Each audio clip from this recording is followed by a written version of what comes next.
पुण्यात्माओं, कर्म के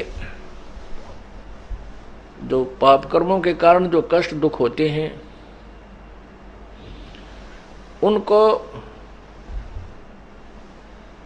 न तो ब्रह्मा विष्णु महेश कोई परिवर्तन कर सकते हैं, अर्थात पाप कर्मों का जो दुख है उसको वो समाप्त नहीं कर सकते, और न ही दुर्गा कर सकती है, न ही ब्रह्म कर सकता है जो ज्योति निरंजन, और न ही परब्रह्म कर सकता है।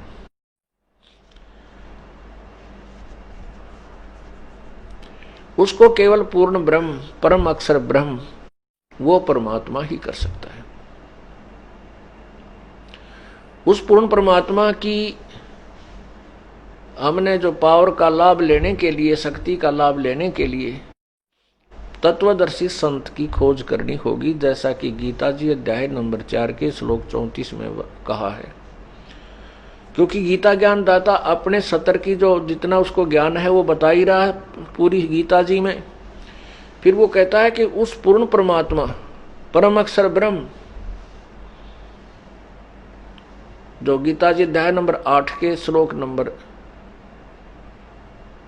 3 में कहा है कि वो परम अक्षर ब्रह्म है। गीता जी अध्याय नंबर 7 के श्लोक नंबर 29 में गीता ज्ञानदाता कह रहा है कि मैं जो ज्ञान दे रहा हूं मेरे इस ज्ञान पर जो आश्रित हो जाते हैं और फिर वो तत्वदर्शी संत की खोज कर लेते हैं, उस तत्वदर्शी संत से प्राप्त ज्ञान के आधार पर फिर वो संपूर्ण कर्मों से परिचित हो जाते हैं, पूरे आध्यात्मिक ज्ञान से परिचित हो जाते हैं, और वो फिर उस तत्व ब्रह्म से, उस परमात्मा से भी परिचित हो जाते हैं।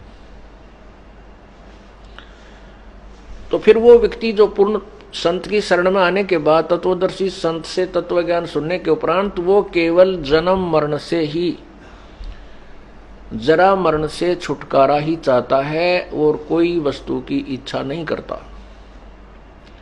ये 7वें अध्याय के 29वें श्लोक में कहा।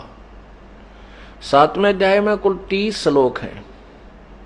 फिर 8वें अध्याय के प्रथम ही श्लोक में अर्जुन ने पूछा कि परमात्मा, हे भगवान, वो तत्ब्रह्म क्या है, कौन है वो तत्ब्रह्म? किम तत्ब्रह्म अध्यात्म किम अधिभूत पुरुषोत्तम। उसका 8वें अध्याय के 3 श्लोक में गीता ज्ञान दाता प्रभु ने उत्तर दिया है कि वो परम अक्षर ब्रह्म है।